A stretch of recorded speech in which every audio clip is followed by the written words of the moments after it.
Alhamdulillahi Rabbil Alamin. Wassalatu wassalamu ala asyrafil anbiya'i wal mursalin wa ala alihi wa sahbihi ajma'in. Subhanaka la ilma lana illa ma 'allamtana innaka antal alimul hakim. La haula wa la quwwata illa billahil aliyyil azim. Rabbi shrah li sadri wa yassir li amri wahlul 'uqdatam min lisani yafqahu qawli. Allahumma iftah 'alaina bi futuhil 'arifin bik. اللهم اجعلنا من الذين يستمعون القول فيتبعون احسنه. اللهم علمنا مما جهلنا وانفعنا بما علمتنا وزدنا علما نافعا يا رب العالمين. Kata musannif rahimahullah taala, kita muka surat 53 artinya baris 286. Kata musannif, wa yajuzu lil hadir ay al muqimi fi waqtil matari an yajma'a bainahuma.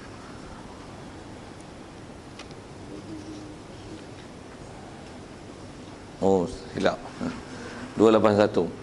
Wa yajuzu lil musafir safaran tawilan mubahan an yajma'a baina salatay zuhri wal asri taqdiman wa ta'khiran wa huwa ma'na qawlihi fi waqti ayyihima sya'a wa an yajma'a baina salatay al maghribi wal isya'i taqdiman wa ta'khiran wa huwa ma'na qawlihi fi waqti ayyihima sya'a. Ya hadirin sekalian, pertama sekali marilah kita rasakan syukur, terima kasih kepada Allah Ta'ala. Kesyukuran pertama sekali nikmat hidup yang masih diberi. Syukur kita dapat hidup dalam keadaan Islam, yang mak ayah kita Islam, maka Islamlah kita. Lebih-lebih lagi syukur kita Allah Ta'ala jadikan kita dalam keadaan dimudahkan dan dilorongkan kita ke majlis-majlis ilmu. Dengan ilmu-ilmu tersebut dapat kita membenarkan semua ajaran yang dibawa datang oleh Nabi kita Muhammad sallallahu alaihi wasallam. Kita mengiktiraf sekaliannya, tidak ada apa yang kita tolak, yang kita bangkang, bahkan semuanya kita imani dan percayai dan terima di hati. Syukur Allah Ta'ala jadikan dengan menerima di hati itulah dikatakan iman. Syukur juga Allah Ta'ala jadikan kita boleh ikut perintahnya, meninggalkan larangannya, itulah dikatakan taqwa. Syukur juga kesihatan, kelapangan masa diberi. Begitu juga hidayat taufik yang masih dikekalkan, dengan itu dapat kita hadir untuk solat asar berjemaah di surau ini, dan insya-Allah kita manfaatkan masa yang ada ni meneruskan bacaan kitab kita daripada kitab Fathul Qarib. InsyaAllah kita nak masih bicara dalam bab musafir. Kata dia, wa yajuzu lil musafir safaran tawilan mubahan an yajma'a baina salatayil zuhri wal asr. Asal terjemah kata dia, harus bagi musafir safaran tawilan, dan musafir ini ialah musafir yang panjang, yang jarak jauh, yang kita dah bicara itu sekali lalunya, yang namakan dua marhalah itu. Safaran tawilan, dan mesti musafir ni musafir mubahan, yang mubah, yang harus. Juga kita dah bicara dulu, syarat musafir ni mestilah musafir yang sekurang-kurangnya atas nama maksud tujuan musafir dia adalah musafir harus. Sekalipun sekurang-kurang maksud dia adalah untuk makan angin misalnya, mesti antara itu adalah syarat yang membolehkan musafir yang kita nak bicara ni. Kalau dulu kita bicara bab jamak, dia harus dalam sama keadaan jamak itu ayyajma'. Kita bicara dalam bab qasar dulu, harus bagi musafir yang cukup syarat menjadi ayyajma'a baina salatay zuhri wal asr, bahawa dia menjamak di antara dua semayang. Dua semayang itu ialah zuhur asar. Boleh zuhur asar ni jamak takdim wa takhir, dan perkataan boleh jamak dan takhir, takdim takhir asar ni wa huwa makna qauli, itulah makna perkataan dalam matan asal. Dia kata fi waqti ayyihima sya'a, pada mana-mana waktu zuhur asar yang orang musafir ni nak laksanakan. Jadi boleh dia bawa asar ke zuhur ataupun bawa zuhur ke asar. Jadi bawa asar ke zuhur itulah dipanggil jamak takdim. Bawa zuhur ke asar, itulah dipanggil jamak takhir. Jadi boleh jamakkan dengan keadaan macam tu. Wa yajma'a, dan boleh jamak baina salatai, antara dua semayang maghribi wal isya, antara maghrib isya. Juga maghrib isya ni ada keharusan takdiman wa ta'khiran. Boleh jamak takdim dan boleh jamak takhir. Wa huwa mana qaulihi, wa huwa kata boleh menjamak takdim takhir maghrib isya itu fi waqti ayyihima adalah makna pada perkataan musannif pada mana-mana waktu yang kedua-duanya maghrib ataupun isya. sya'a menghendaki ia musafir. Jadi maksudnya maghrib isyak juga boleh dilaksanakan, istilahnya jamak takdim takhir. Kalau isyak dibawa ke maghrib dipanggil jamak takdim, maghrib dibawa ke isyak dipanggil jamak takhir. Okay. Maksudnya yang tu dia sebut dari sisi hukum, keharusan bagi musafir selain daripada bab qasar yang kita dah bicara lepas, yang 4 boleh dibuat 2, juga boleh yang berkawan macam ni, zuhur dengan asar, maghrib dengan isyak, dan tak ada bab jamak melainkan mesti pairing dia ni. Mesti zuhur asar maghrib isyak. Dia tak boleh subuh zuhur, tak ada. Pasal tak warid datang dengan keadaan jamak begitu. Bahkan yang adanya hanyalah zuhur asar maghrib isyak. Apatah lagi jamak 5-5 sekali. Itu pening. Jamak 5-5 sekali. Tambah pula jamak terus nak mati, tu pun bukan dia semayang, tapi orang semayang kat dia. Itu jamak power sekali tu. Sajalah buat lawak sambil-sambil gitu kan. Tapi ada orang yang semayang yang sampai macam tu, keadaan dia jahil sangat tentang agama. Baik, naudzubillah. Jadi ada keharusannya tu. Jadi dia sebut harus tu maksudnya ada pilihan lah kat kita, sama ada nak semayang dengan tak dijamak kan, dan ada keharusan untuk semayang dengan keadaan jamak. Okay. Jadi bila cukup syarat, keharusan ada. Baik, wa syurutu jam'i taqdimin salah satu. Baik, dia nak masuk ke jamak takdim secara khas. Jadi jamak takdim ni kena faham istilah sikitlah. Kalau kita tak biasa dengan bahasa Arab ni, ikut payah sikit istilah tu kan. Jadi tapi rasanya sekurang-kurangnya bisa dengar nama takdim tu. Jadi takdim ni maksudnya jamak himpun dahulu. Istilah himpun dahulu ni maksudnya asar bawa ke zuhur, jadi isyak bawa ke maghrib. Sebelum maksudnya panjang sikit ke situ. Sepanjang jamak ni dia ialah satu keharusan yang boleh dibuat jika menepati syarat lah. Jika ada terms condition dia, barulah dilaksanakan, boleh dilaksanakan sepanjang jamak. Jadi siapa-siapa yang tak cukup syarat tak boleh lah. Pasal kaedah semayang fardu ni yang 5 waktu ni, dia bila cukup sepadan waktunya sahaja, masuk waktu barulah ada sebab untuk boleh bersemayang bagi waktu tersebut. Jika tak masuk waktu tak boleh semayang. Dan kalau semayang pun hukum tak sah, pasal hukum belum ada sebab untuk menunaikan ibadat fardu tersebut. Kalau katalah ni kita asar tak masuk maghrib lagi, dia tak boleh rajin telajak buat maghrib siap-siap lah, tak boleh. Jadi nak boleh ada keharusan mesti ada sebab. Jadi itu yang antara yang kita dah belajar lepas, macam mana buat qasar. Antara sebab boleh jamak ni, khusus kita bicara ni adalah musafir. Juga sekali lagi sebut, bila kata keharusan dia adalah sebab musafir, jadi elat yang boleh menyebabkan atau sebab yang boleh menyebabkan boleh berjamak itu adalah safar itu sendiri. Kalau istilah Arabnya, maksud safar ni apa? Maksudnya bermusafir itu sendiri. Sekalipun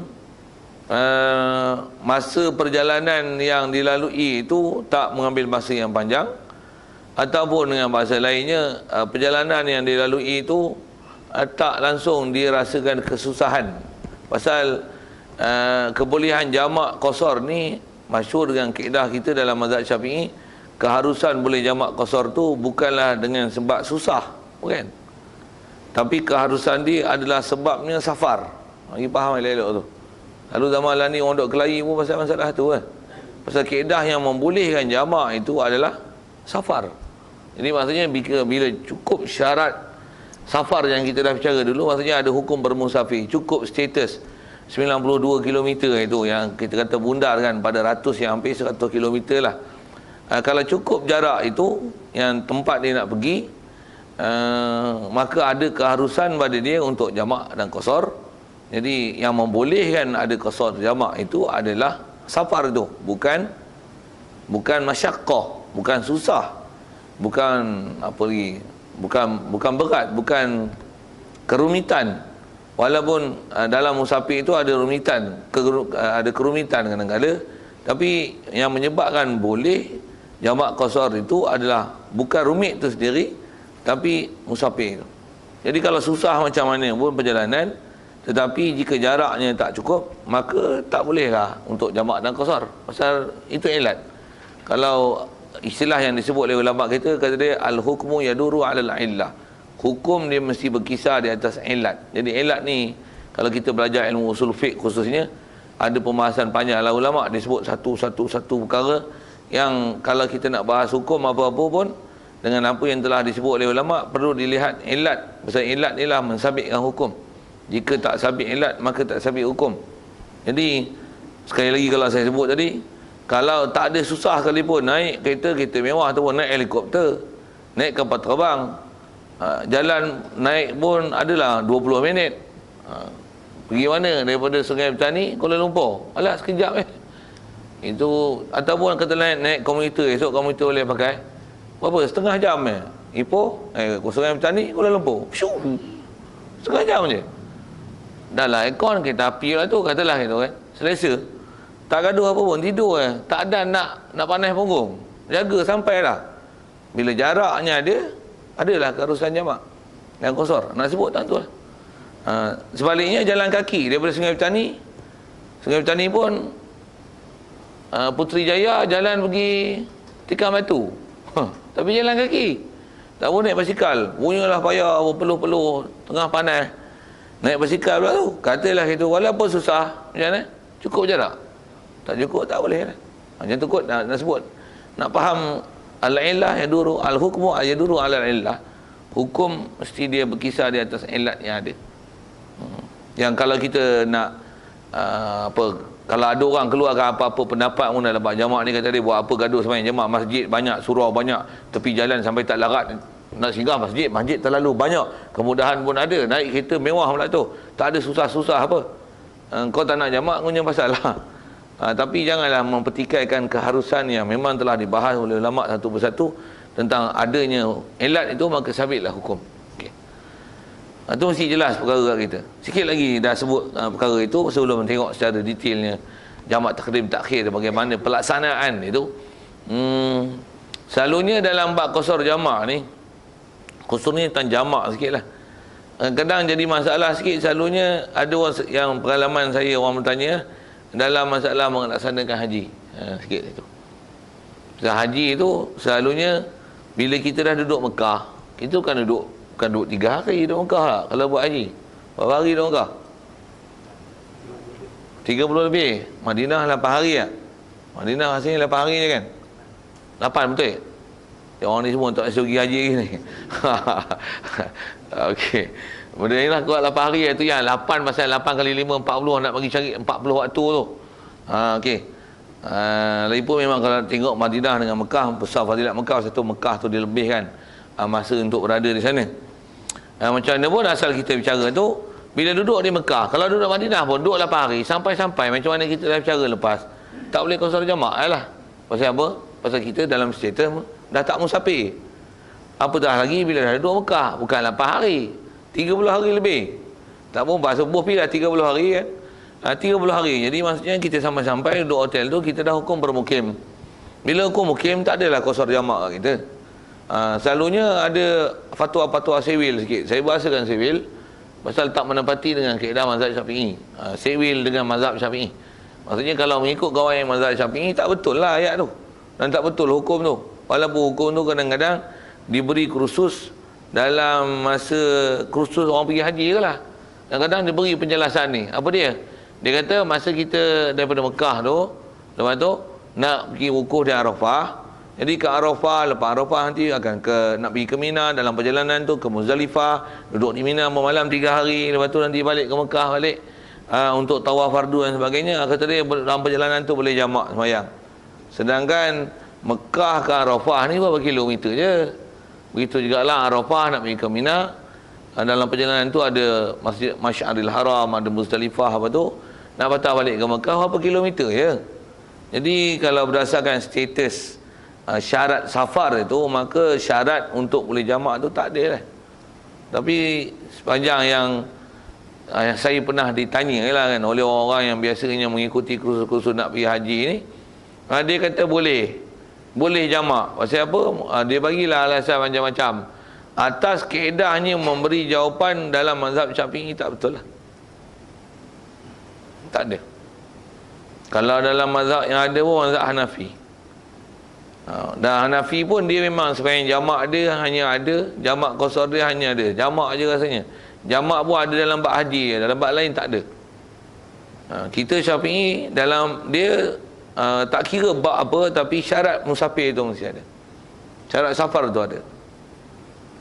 Jadi kalau kata memang duduk di Mekah untuk pergi ke Arafah, untuk ke Muzdalifah, lepas tu nanti ke Mina, akan bermalam di Mina, walaupun duduk tu tak berapa, kalau duduk 3 hari pun tak sampai lah istilah 3 hari yang macam mana dobek kita belajar lepas, tak masuk hari keluar itu, kita akan berada sekejap saja di sana. Jadi walaupun memang duduk tu sebentar, tapi jarak itu tak mengizinkan untuk boleh jadi jamaah. Itulah tempat yang nak diperhati. Kalau ada orang bagi kursus sekalipun, tanya dia elok mana rujukan ni, kaedah siapa, mazhab apa. Kalau mazhab ni mazhab Syafi'i, memang tak betul cakap dia. Dia kata ini tak ada mazhab berdasarkan Quran hadis. Macam lah tu Wahabi yang kepala otak. Tak ada kaedah ulama kita ajar disiplin ilmu, jawab dengan kata ini berdasarkan Quran dan hadis. Tak ada nak dengar saya sebut. Pasal kaedah kita ulama ajar dia disiplin ilmunya mesti berdasarkan qawaid mazhab. Memang ada Quran hadis, tapi bagaimana qawaid nak ambil faham daripada Quran hadis? Semua ulama dah selesai kan. Pula tu Syafi'i, Hanafi, Maliki, Hambali. Pasal kita bicara fiqh ni, fiqh lah. Semua mazhab ni betul. Apa itu? Engkau mazhab apa? Syafi'i, kau cakap lah disiplin Syafi'i. Kalau nak cakap Hanafi, Hanafi.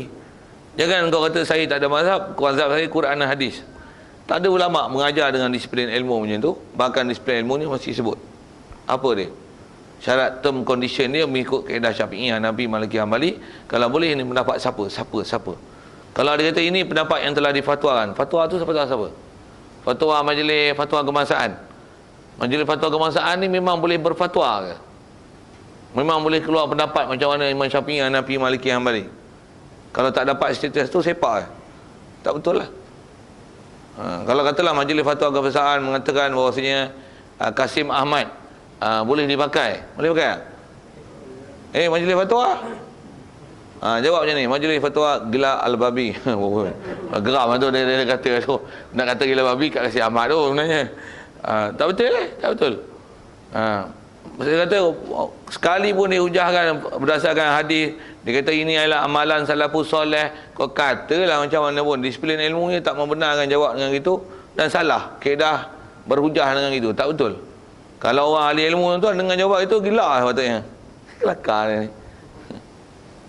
dia ni. Macam mana pun saja nak ke sana sikit. Pasal yang tu ialah antara perkara-perkara yang kadang-kadang dilepaskan pandang untuk diperhati dalam pelaksanaan haji. Itu yang kadang nak pergi haji rukun Islam kelima, rupanya rukun Islam yang kedua pun tak selesai lagi, bab sembahyang. Itu pun rasanya kita ada sebut. Jangan kata bab sembahyang musafir qasar jamaah ni, sembahyang atas kapal terbang tu pun memang tak selesai. Berapa ramai orang tak sembahyang atas kapal terbang, sedangkan dari segi rukun sembahyang tak boleh ditinggal. Walaupun sembahyang keadaan duduk ke, tak menghadap kiblat ke, tak boleh bersuci apa kita bicara lepas dalam bab syarat-syarat sembahyang. Tapi ada orang tak sembahyang langsung. Kata dia nanti sampai kita qada lah, tak ada sembahyang hormat tu.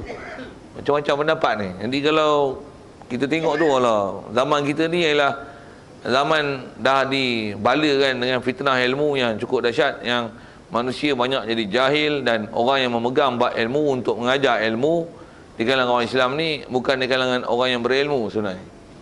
Dah urusan tu diberi pada orang yang bukan ahli. Bagi jawapan merepek-merepek. Baik, saja ke sana sikit untuk ambil perhatian tentang bab pelaksanaan haji lah. Baik.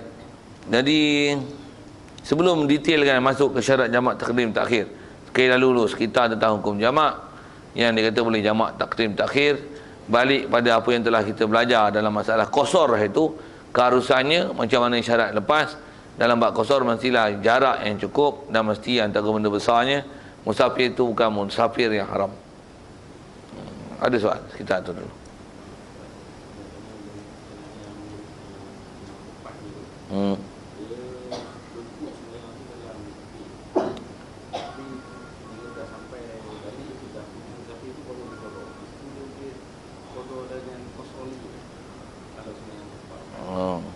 Soalannya ialah sembahyang yang dia tinggal ni, dia tinggalkan sembahyang dalam keadaan musafir. Lepas tu dia dah sampai tempat lah untuk dia istilahnya mukim atau mustautin. Untuk bila dia nak qada balik sembahyang tu, adakah boleh dikosor? Yang 4 tu jadi 2. Rasanya itu pun kita ada dah bincang bab tu tak? Untuk pengukuhan je. Kaedah yang disebut ulama, mana-mana sembahyang yang telah ditinggalkan, tertinggal dalam keadaan musafir, dari sisi hukum qada wajib qada. Cuma adakah boleh kosorkan 4 tu menjadi 2? 4 menjadi 2 ni atas sebut ulama, dia mesti kalau nak dikosorkan juga mestilah dia qada dalam keadaan dia masih bermusafir yang cukup syarat tersebut. Barulah qada dia tu boleh dia qada dengan hanya 2 rakaat saja. Jadi kalau katalah masa dia berjalan musafir itu dia pernah tinggal sembahyang, jadi yang ni pun tengah musafir yang cukup syarat, yang memang ada musafir harus namanya sekurang-kurangnya. Jadi dia nak qada sembahyang yang telah dia buat dulu dalam keadaan dia tinggal sembahyang dia, dari sisi hukumnya harus di situ untuk dia sembahyang yang 4 rakaat dikosorkan menjadi 2. Adapun jika dah balik ke tempat bermukim ataupun mustautinnya, maka memang dia tak boleh kosor, bahkan dia wajib sempurnakan sembahyang itu 4 kerana dia bukan dalam status musafir sekarang. Jadi apa-apa yang walaupun ditinggalkan dalam keadaan musafir, dia tidak boleh mengqadanya dengan keadaan kosor jika dia mengqada dalam keadaan status mukim atau mustautin. Itu dia lebih. Begitu juga di sebaliknya. Kalau katalah dia tinggal sembahyang dalam masa mukim, maksudnya dulu masa duduk kampung pun tak sembahyang, sekarang dia duduk musafir jauh lah katanya, dia nak qada. Jadi bolehkah dia nak qada sembahyang yang dulu dia tinggal dalam keadaan tak musafir? Nak buat 2? Tak boleh. Pasal dulu yang tinggal mesti 4, status dia 4, qada naklah 4 juga. Walaupun dalam musafir, pasal dulu memang tinggal dalam keadaan tak musafir. Macam mana pun yang kita bicara ni, yang ni dia tinggal dalam musafir, syarat untuk boleh qada dalam keadaan 2 mesti musafir juga. Jika tak musafir, syarat term condition dia tak cukup, maka tak boleh dikosorkan sembahyang tersebut. Okey, ada lain? Tangguh dulu Ustaz nak qada. Tangguh dulu. Tangguh musafir nanti ke qada balik musafir dulu baru tinggal. Hukum menangguh tu dia kena lihat status sembahyang tersebut. Pasal kaedah sembahyang boleh tangguh ataupun tidak, dia kena tengok sembahyang yang ditinggal itu adakah tinggal dalam keadaan berdosa ataupun tidak. Mana-mana sembahyang yang ditinggal statusnya dihukum berdosa kerana meninggalkan sembahyang tersebut, dia wajib qada segera. Jadi bila qada segera, wajib menangguhkan sembahyang untuk tunggu musafir nanti boleh qada, pasal nak cari peluang dapat 2 rakaat itu. Dari segi boleh tu memang boleh tangguh untuk 2, tapi melewatkan qada, sedangkan sembahyang yang sepatutnya dia kena laksana itu dari segi hukum pelaksanaannya wajib disegerakan qada, dia berdosa kerana menangguhkan qada. Walaupun dia nak tangguh tu nanti dia boleh 4 jadi 2, tetapi menangguhkan masa qada tu adalah berdosa kerana jika sembahyang itu sembahyang yang dia wajib qada segera. Jadi antara contoh sembahyang wajib segera ni apa? Dia memang tinggal masa musafir katalah gitu. Nah, masa dulu tak peduli sembahyang pun, tak dapat hidayat lagi, buat pergi masa gitu. Sekarang ni baru dapat hidayat, jadi kata dia nak qada 4 tahu apa nak larat, nak tunggu 2. Sedangkan kesegeraan mengqada itu adalah wajib. Pasal dulu tinggal sembahyang dengan sengaja. Kalau dia menangguhkan untuk musafir baru nak qada tu, yang tu dari sisi hukumnya berdosa kerana menangguhkan kesegeraan qada sembahyang tersebut. Melainkan jika sembahyang yang istilahnya tak wajib segera qada. Misalnya dia tertidur, memang kena qada. Tertidur. Jadi dia tak sembahyang ni, memang kena qada, tapi sembahyang tersebut oleh kerana istilahnya tertidur, yang istilah tidur yang tak cuai dia tertidur, sembahyang kena qada, tapi menunaikan qada tersebut dalam masa yang segera, yang maksudnya tuntutan bersegera sembahyang, qada sembahyang tersebut adalah tak wajib. Tapi qada tetap wajib, tapi kesegeraan tu tak wajib. Yang tu harus untuk ditangguh. Dia punya status sembahyang macam tu. Jadi untuk tengok bolehkah dia tangguh ataupun tidak, tengok status sembahyang.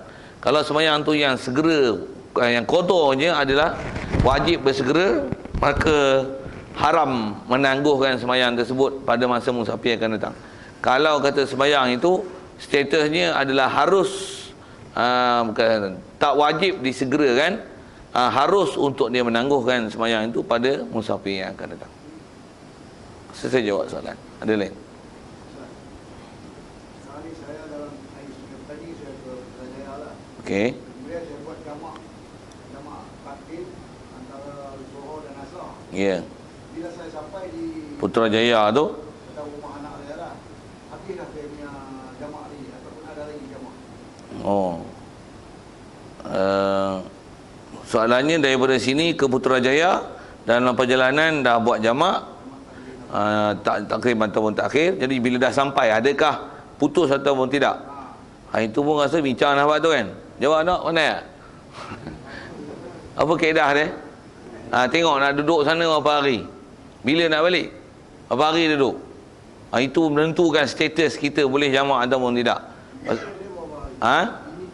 Paling banyak atau istilahnya 3 hari lah. Kalau kita nak menetap di sana lebih pada 3, sampai aja dah tak boleh jamak dan qasar, pasal kita distatuskan orang bermukim. Jadi kalau kita memang nak duduk sana, memang tak akan lebih pada 3, maksimum 3, lepas tu akan balik, maka sampai pun masih lagi status yang musafir, ada keharusan qasar dan jamak walaupun dah sampai destinasi. Itu kot. Ya. Nak pambung pula.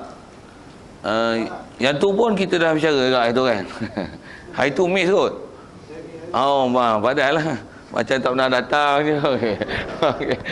Dia miss ni yang tanya soalan balik lama. Tak apalah, ada orang lain boleh share kot. Ya, betul. Kalau ada sesuatu yang mendatang menyebabkan dia kena sambung tempoh, jika memang kena sambung tempoh tu, jadi kaedah dia, kalau memang dah duduk asal tak sampai 3 hari, kemudian kena sambung, ada orang sakit misalnya, kematian, ataupun salah seorang penumpang Boeing yang jatuh tu, kawan kerabat kita duk tunggu mangsa, katalah tu nak tengok jumpa tak jumpa tengah lautan, Laut Cina Selatan tu. Apa tu itu? Kita tunggu. Jadi kalau memang dah lebih 3 hari dengan pasti, tak boleh lah. Bila dapat keputusan nak lebih ya, di situ tak boleh qasar jamak. Katalah walaupun asalnya nak duduk 3 hari je ataupun kurang, baru duduk sehari, tengok terpaksa lanjutkan lebih pada 3. Dapat je maklumat tu, habislah status. Pasal lah memang yakin bahawasanya kita akan duduk di situ lebih daripada 3. Itu rasa jawapannya. Macam pun hari itu kita ada isu yang boleh sampai 18 hari kan. Yang dobit tu saya ada sebut. 18 hari ni ialah di atas kondisinya sampai satu tempat, yang tempat tu bila boleh selesai urusan, bila-bila boleh selesai. Bila boleh selesai, tak tahu bila boleh selesai. Tapi bila boleh selesai, bila-bila boleh selesai. Tapi bila boleh selesai, tak tahu bila boleh selesai. Satu boleh sampai 18 hari. Contoh mudah saya beri itu adalah, contoh misalnya kita rumah nak bersalin, hantar ke Kuala Lumpur. Bila nak bersalin? Bila-bila boleh bersalin? Bila nak bersalin? Tak tahu bila nak bersalin. Bila boleh bersalin? Bila-bila boleh bersalin? Bila boleh bersalin? Duk sakit nak bersalin. Bila nak bersalin? Tak tahu nak bersalin. Kan kepenangkalian dia ada tu. Betul bila? Boleh tunggu, delay 18 hari. Kaedah kita bersalin je balik lah. Bersalin je balik lah, tapi bila nak balik? Tak tahu bila nak balik. Betul? Bila nak bersalin? Tak tahu bila nak bersalin. Bila akan bersalin? Bila-bila boleh bersalin. Kalau ada tempoh yang kes yang macam tu, kan tempoh kes yang macam tu, dia boleh sampai 18 hari. Right? Kalau ada? Ya.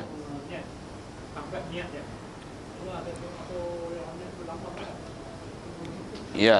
Ya. Ya.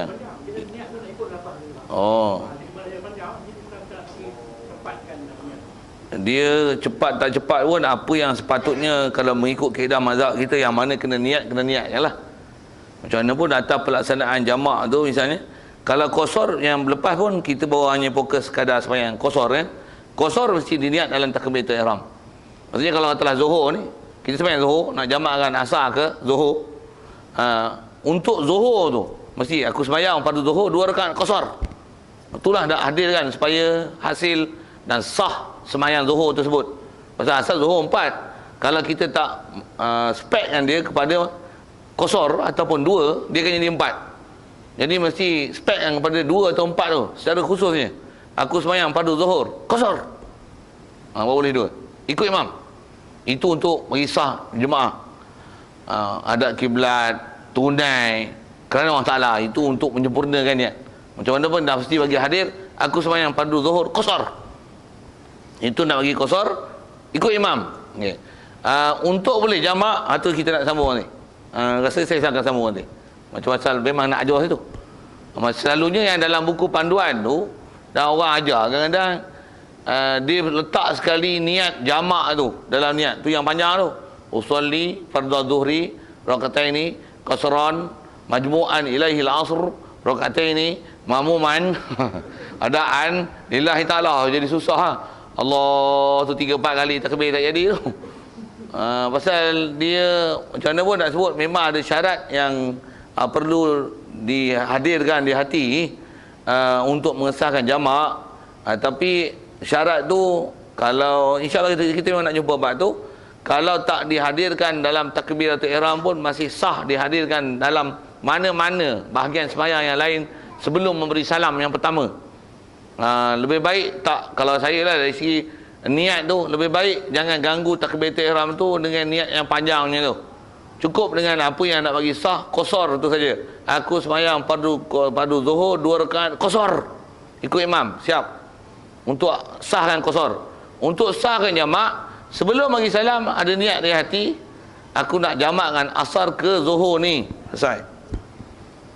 Macam mana pun dah sebutlah kaedah tu. Kita akan jumpa sekali lagi. Yang tu yang nak bagi ada link, ada hubung kait. Semayang yang asar tu boleh bawa ke zuhur situ lah. Kalau tanpa niat tersebut, tak boleh nak bawa asar ke zuhur, tak boleh.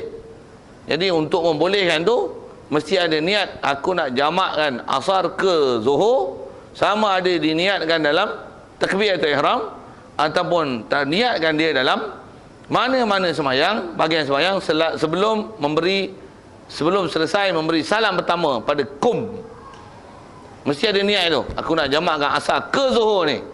Kalau ada mana-mana bahagian sembahyang yang diniatkan itu, sah untuk dijamakkan asar ke zuhur. Begitu juga isyak ke maghrib, yang jenis nama jamak takdim lah. Jadi niat tu yang boleh ditangguhkan, tak disertakan dalam takbiratul ihram. Jadi dalam takbiratul ihram tu fokus pada qasar tu saja. Aku sembahyang fardu zuhur 2 rakaat qasar. Ikut imam. Lillahi ta'ala tu rasa tak susah mana ya. Yang tu yang dihadirkan. Untuk dalam sembahyang, mana-mana bahagian sebelum bagi salam yang pertama, aku nak jamakkan asar ke zuhur ini. Selesai. Kalau nak hadirkan juga dalam takbiratul ihram, boleh. Cuma itulah, bila jadi susah, tinggalkan. Macam mana pun nak hadirkan, boleh je. Aku sembahyang fardu zuhur 2 rakaat qasar. Jamakkan asar kepadanya.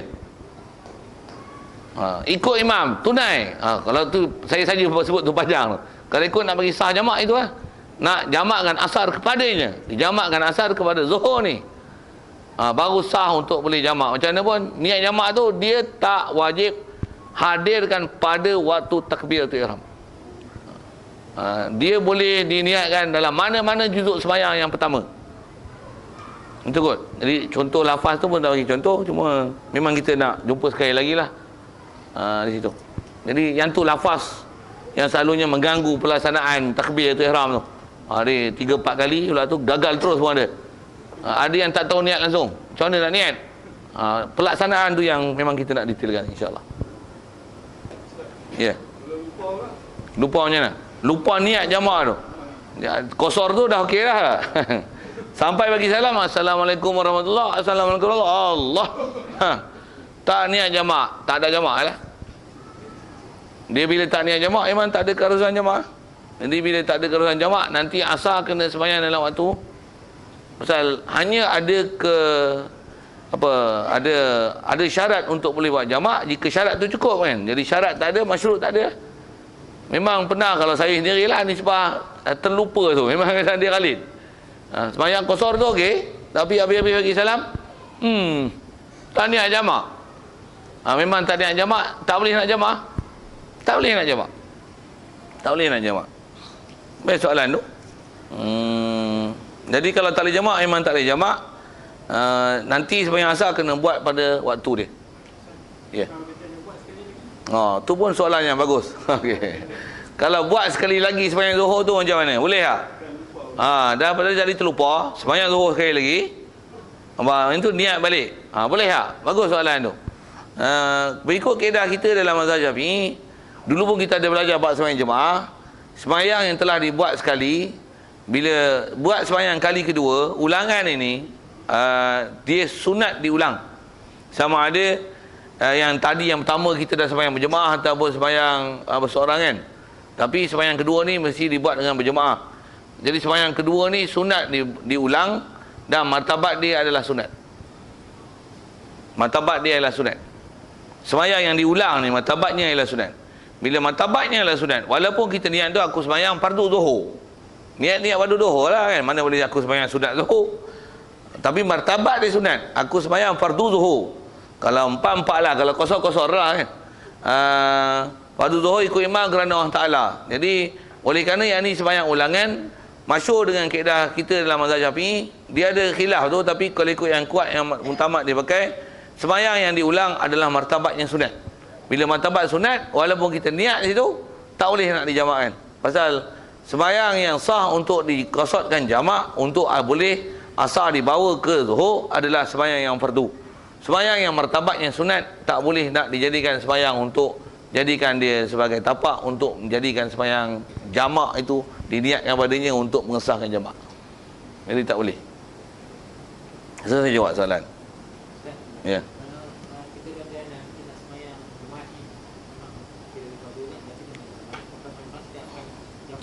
Ya. Ya. Jumaat tu, limit lepas sembahyang Jumaat untuk melaksanakan asar tu. Tu pun pelaksanaan memang jumpa. Dah tanya jawab bil hawai lagi, kita lalu je lah. Kaedah yang disebut untuk supaya tak ada perselangan pasal sembahyang jamak takdim ni, dia sembahyang pertama dengan sembahyang kedua mesti istilahnya mualat, berturut-turut. Maksudnya tak ada pemisahan yang jarak panjang, tak panjang perceraian antara sembahyang yang pertama dengan sembahyang yang kedua. Dan dobit ulama disebut kadar mana yang dimaafkan. Kadar yang dimaafkan yang masyhur disebut dalam kitab fiqh ialah kadar sekurang-kurang 2 rakaat sembahyang. Jangan lebih tu. Jadi kalau katalah dah sembahyang Jumaat, dah bagi salam, untuk sembahyang asar yang dijamakkan tu, jangan ada senggang kadar 2 rakaat sekurang-kurang sembahyang. Jadi kalau katalah misalnya lepas bagi salam Jumaat, imam doa ada 2 minit kan, tak sampai 2 minit pun, orang nak cepat pula kan, kita pun doa dulu, lepas tu baru bangun untuk sembahyang asar. Jadi sekadar itu dia tak mencacatkan perceraian antara Jumaat dengan sembahyang asar lah. Cuma dobit dia ialah jangan melebihi kadar 2 rakaat sembahyang, 2 rakaat sekurang-kurang sembahyang. Ada lain? Kalau tak ada, insyaAllah kita nak masuk memang untuk secara khususnya macam mana pelaksanaan dengan kaedah kita Syafi'i ni, dan syarat-syarat yang perlu dilihat untuk membuat jamak takdim. Kata syurut jam'u takdim salah satu. Syarat-syarat jamak takdim ada 3. Al-awwal syaratul awal. Syarat pertama an yabda'a bi-zuhri qabla al-'asr wa bil-maghribi qabla al-'isya. Bahawa naklah orang yang musafir dia memulakan dengan sembahyang zuhur sebelum asar dan maghrib sebelum isyak. Sedia maklumlah. Ni jamak takdim dulu ni. Jadi mestilah sembahyang yang pertama dulu, pasal zuhur dah masuk waktu. Zuhur lah weh kan. Rasa mudah itu dah. Maghrib nak bawa isyak, bawa ke maghrib. Maghrib lah dulu, maghrib yang dah masuk waktunya, isyak tak masuk lagi. Jadi mestilah sembahyang yang dalam waktu dulu. Okey, siap. Falau akasa ka'an yabda'a bil 'asr qabla adh-dhuhri masalan lam yasiha.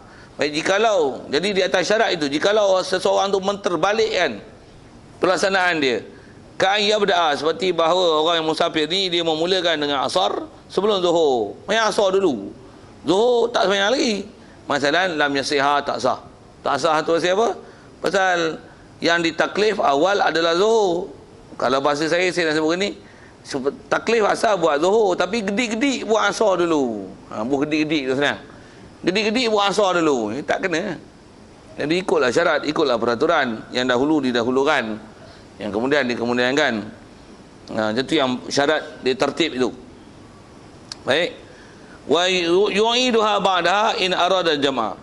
Dan kalau nak buat jama' juga kena mengulang ia musafir akan asar yang dia dah buat awal, ba'daha ba'da zuhri in arada jama', kalau dia nak juga jama'. Ni lajak terlebih ni. Gedi-gedi buat asar dulu. Lepas tu sembahyang zuhur. Betul, macam mana nak kisah jama'? Sembahyang asar pula sekali lagi lepas zuhur, baru sah. Jadi yang pertama tu lara lah. Dia lara dan satu ayat kena bubuh. Apa dia? Bodoh.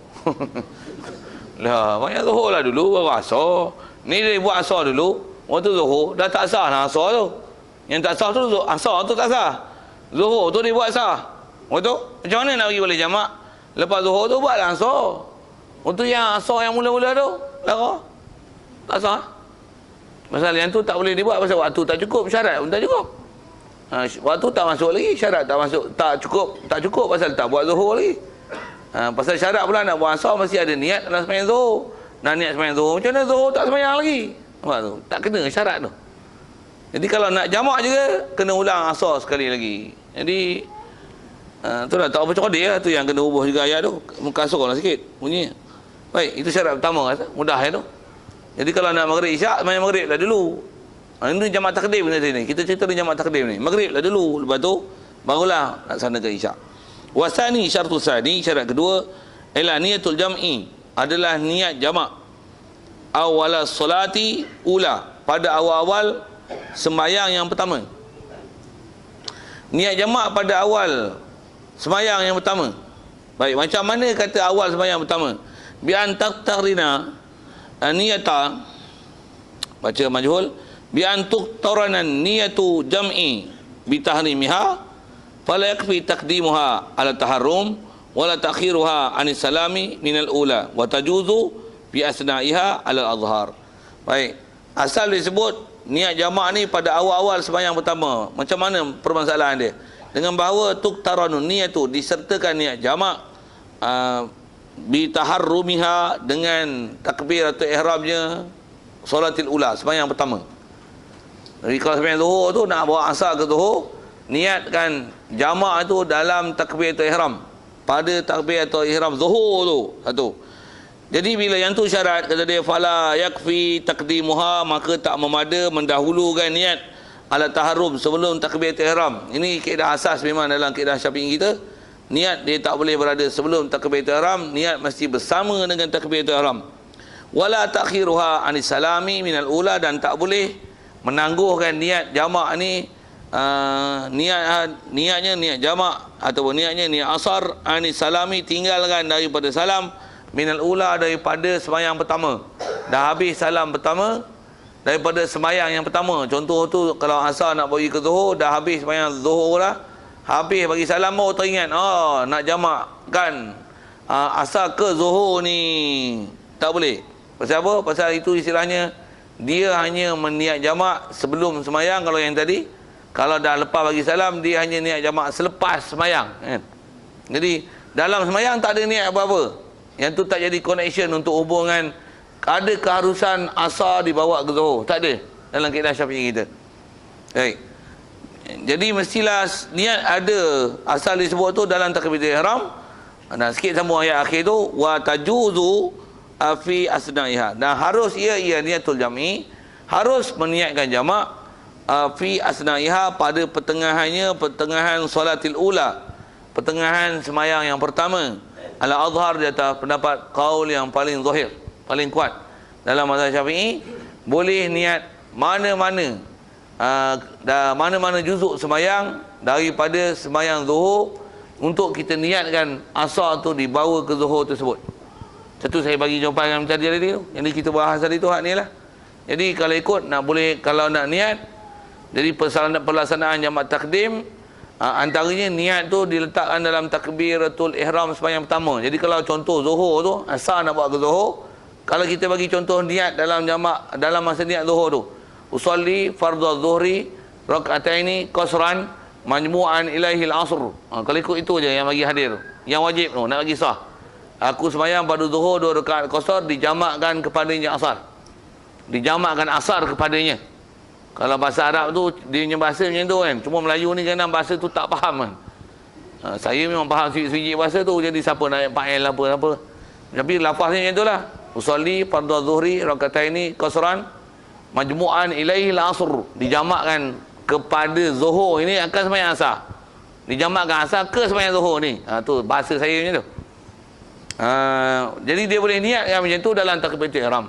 Dan sah niat tersebut, dan barulah boleh nanti lepas sembahyang zuhur bangun untuk jamakkan nak sembahyang asar pula.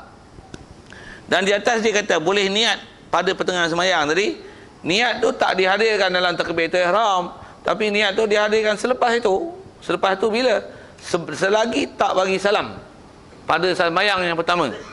Dan salam tu salam yang pertama. Jadi katalah sembahyang zuhur tu dia hanya sembahyang dengan niat gini, usolli pada zuhri rakataini qasran. Lillahi taala, aku sembahyang pada zuhur 2 rakaat qasar. Dan kita andaikan ni dia qasar lah zuhur tu. Kalau dia tak qasar pun, aku usolli pada zuhri 4 rakaatin. Lillahi taala, sembahyang zuhur 4 tapi dia nak niat jamak. Kan? Tetap jamak tu sama ada diniatkan dalam takbiratul ihram